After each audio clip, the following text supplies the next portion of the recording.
Hey guys, so I just wanted to make this video to quickly introduce you to my budget. Since it is already April 4th, I've already gotten started on my April budget. Instead of doing a budget with me type of video, this is going to be a welcome to my budget for the month of April. So what you're currently looking at is the month of March. I essentially used the month of March to pre-plan, to pre-track, so I could figure out if this was the system that I wanted to start out with. And so a lot of the numbers that you see are play numbers. They're not necessarily real numbers. As far as the reds, the purchases, those are real numbers. But as far as the expenses, the savings, the residual income, all that stuff, that's just figures I was playing with to see if that's what I wanted to do. So what I use for my budgeting is Google Sheets. I decided to use Google Spreadsheets because one, I'm able to access it from my computer as well as my phone or tablet as long as I have internet connection, whether I'm connected through Wi-Fi or using the data on my phone. And so that allows me to refer to it regularly and to update it even on the spot if necessary. If I just went to the grocery store or I just went and got gas or something like that, I can just pull out my phone, enter in the number, and keep it moving. The reason that I decided that I didn't want to do a planner type of budgeting system is because sometimes, and this isn't, to throw shade to anybody who does this, but sometimes I feel like it's easier to get distracted by all the stickers and making it cute. And me, I can get obsessive over things at times. And so I know for me, I would end up spending money that I don't really need to get the cutest stickers, to decorate it, to say that, oh, this is a light bill, oh, this is gas, this is whatever. And so I decided I just wanted to keep it as cut and dry as possible. And then at the end of every month, once the budget is finished, I go ahead and extract it essentially from the Google Sheets into a hard copy on my desktop. So anyways, let's get into April 2017, and let me just show you what's going on so far. Again, some of these numbers are legit numbers and some of these numbers are not. I have not gotten my first paycheck yet because I do not start working until April 10th. So I'll actually go ahead and type that in because that's important to note that that is my first day of work. And so today is currently April 4th. I'm not sure when this video is going to be posted. But as you can see, I have purchased quite a few things. I have recently moved into a new apartment, and then with my job, a lot of stuff has to come out of pocket. I am a 1099 contractor with this job. So unfortunately, even though I have full-time hours, I don't have any benefits, and so we'll get into that. So as you can see here, I just did a quick projected income, but I'll be honest with you guys, I honestly don't know when to expect my first paycheck or even when the actual payroll days are. I just know that when I signed my contract, she said that I'd be getting paid twice a month. I will be seeing her again tomorrow to get more details about when those paydays can be expected. So I just did an estimation of how much I'll be making this month based off of just some figures in my head. This March rollover, that is actually my current money that I have that has rollen over from the previous month that I'm still able to spend to buy the necessities for my apartment, to get groceries, to pay some of the bills that are coming up, okay? So that's here. So that's why when you see actual, this is the only number that's popping up so far, okay? So anyways, I have my apartment rent. As you can see, it's projected at $0. That's because with the deal that I got in signing the lease, I get the first 2 months of rent free. But my plan is to go ahead and put what I would be paying for rent away into savings. I just haven't dictated that on the spreadsheet yet because I don't know when my first paycheck is coming, so I don't want to put that money away right now and then not be able to buy groceries or get my gas and things like that. So I'm kind of holding off on that, which is why I just put a little note to myself. My utilities, I'm not exactly sure what those are going to look like, but I did sign up with the plan where my weekends are free. During the work week, I'm pretty much gone all day until I get home at night. And so it was better for me to do weekends free because usually on the weekends I stay home all day, every day, and that's when I do a lot of my cleaning and my washing and eating all day and watching TV all day. And so I use a lot more electricity on the weekends.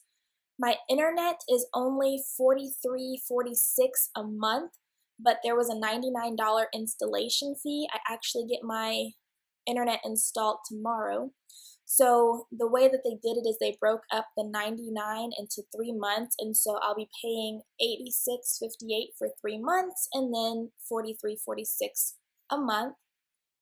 My water is going to vary a little bit, and this apartment complex has a firefighter department fee because in this particular city, there's no actual fire department. It's all voluntary. My waste is $10. I've budgeted $200 for gas because I will be traveling quite a bit for work. My work requires me to travel essentially all day, every day. I budgeted $200, but I don't know what this figure is really going to look like. So this month will give me a better idea. And my plan is to put half of that money onto a Walmart card so that I can get the gas cheaper. You know, if you have the little Walmart card that has the stripe and you swipe it at their gas station, it takes a few cents off of your gas. I've budgeted $200 for groceries, which is about $50 a week. My household expenses, as you can see, I'm already over budget.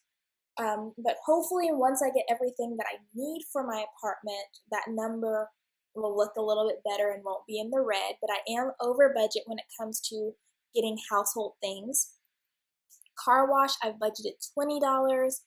My car insurance payment is $96. My mom is actually currently paying my car insurance. And instead of, getting on my own insurance plan and all that stuff, I just told mom that I would pay her the money for it. So when that time comes around, she'll have the money and less burden on her that way. As you can see, my current debt is $745.23. I do not have student loans, so all that debt is personal debt. My car is actually not paid for, but it's not an expense that I have to worry about.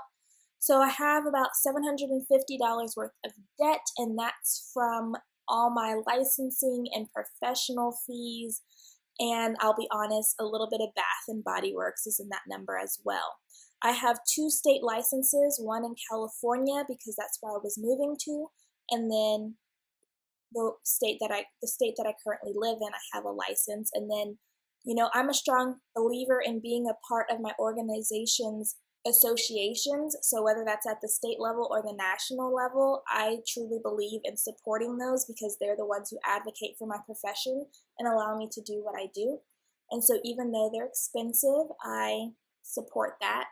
So that's where a lot of that has come from. And then I had to get renter's insurance and things like that. So my medical insurance is a number that I'm really not too happy with because the insurance that I was currently on was I could stay on it until I was 26 or until I got a job. Since I now have a job that doesn't have benefits because I'm a contractor, I have to pay for my insurance. I was paying only $216 before, but now I'm having to pay $327.94, which is really irritating, but it is what it is. I have to have it, so there you go. My fun, miscellaneous fund, I put at 160. It originally was 200. I don't know if after I figure out what my bills are going to be, if it'll go back up to that number. But for now, it's at 160. And as you can see, I've spent most of it. Again, a lot of that has been spent because of moving into this apartment and things like that. And then parent fund. So I do live about an hour away from my parents, and eventually, I don't know, right now I put start in June, but eventually I want to get to the point where when my parents come to visit me, the only thing that they have to pay for is the gas to get here, but you know, if we decide to do something together, that's on me.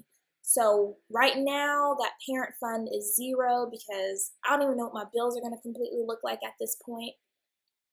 Here are my savings and my CDs. So savings and CDs. So these are my different categories of savings, and I'll show you my savings tracker in just a moment. But I like to keep my savings in different savings accounts. So right now I actually have 5 savings accounts. I opened up a couple more yesterday, so this hasn't been updated to reflect that. But I'll go ahead and do that now. Let's see, I guess we'll go with a blue. There's nothing really in blue.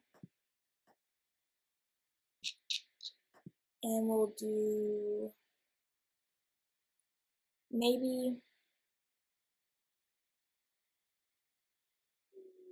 I guess a green for now, and I'll change it if I decide that's not what I really want. So I have 5 savings accounts, and these colors reflect the different savings accounts. So I have my emergency savings, and this is just projected. Like I said, I'm still playing with numbers, so pay attention to these numbers very lightly. But I have emergency savings, I have my retirement savings, I have my annual taxes savings because, again, I'm a 1099 contractor. I have to pay out my taxes myself. My job does not do that for me.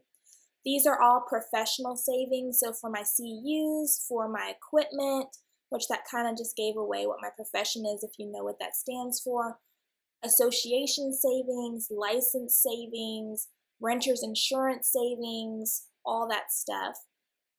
I put little notes on these savings so I know how I calculated those figures. And then these are all personal savings, household savings, self-care, irregular expenses savings. So, you know, when you have to get your oil done or whatever, it's just whatever those irregular expenses are that aren't necessarily a set time of the month or the year or whatever.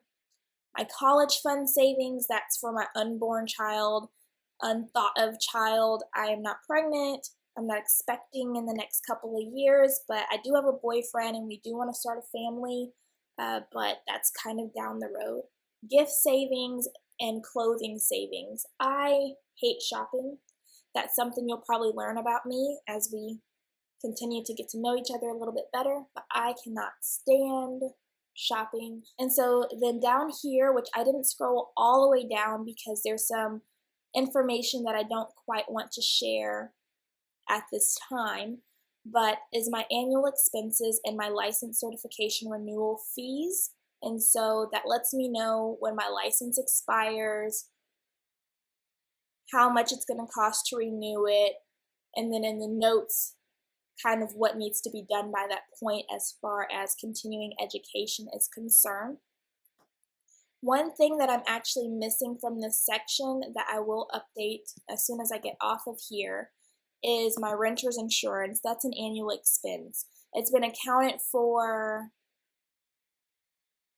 right here, but I haven't put it down here yet.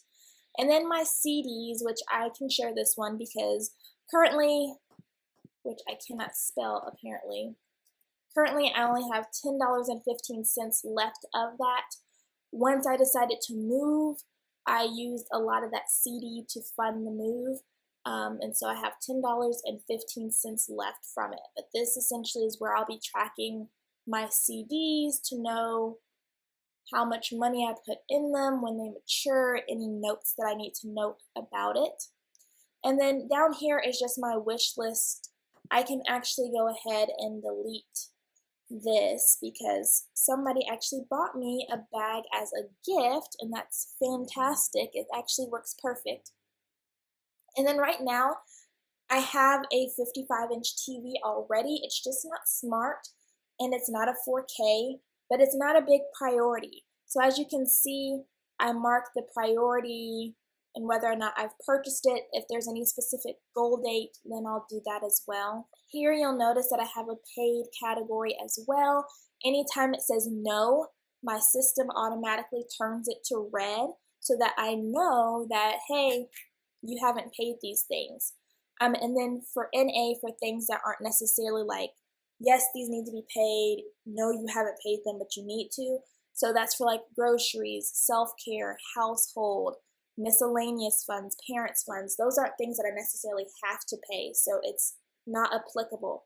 And then up here, which is, I think, not my favorite, but pretty cool, is my residual income and my amount spent.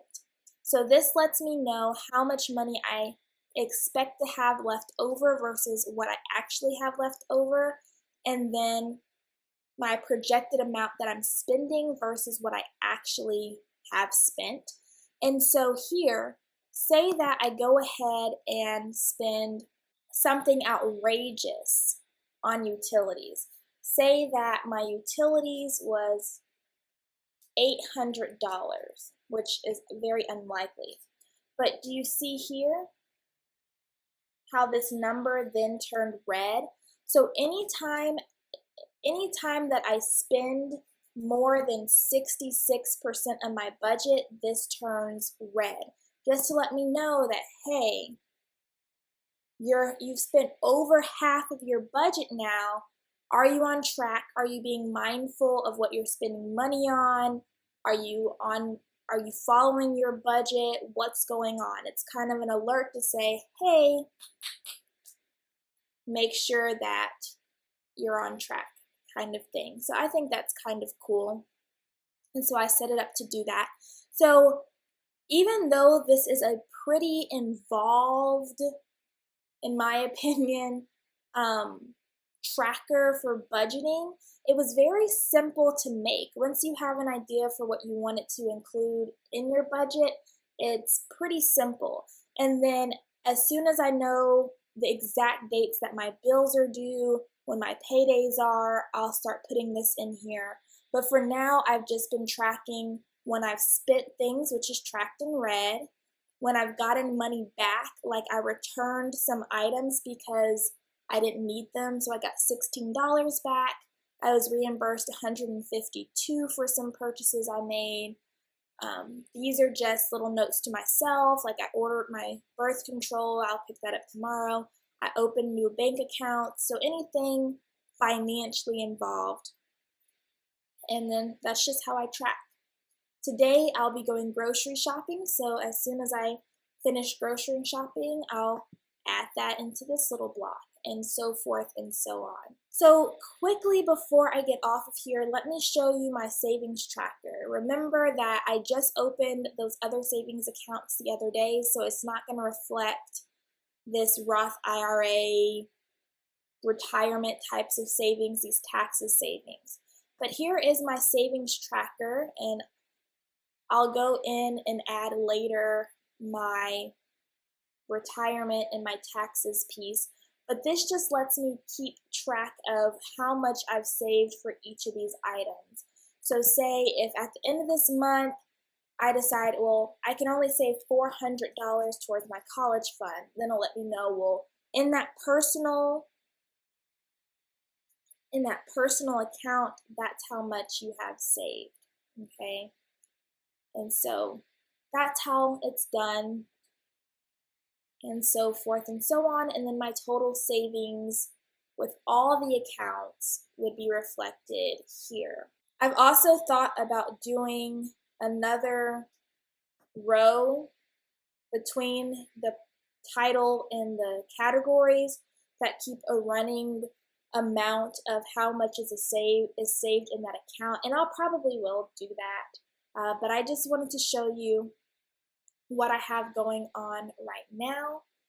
And yeah, so if you have any questions about anything that you've seen in my budget, if you're interested in knowing how to create this budget on your own, because like I said, it's really not that complicated once you understand what you want included. It doesn't take that much time at all once it's actually set up. Just let me know. And until next time, I'll talk to you guys later. Bye-bye.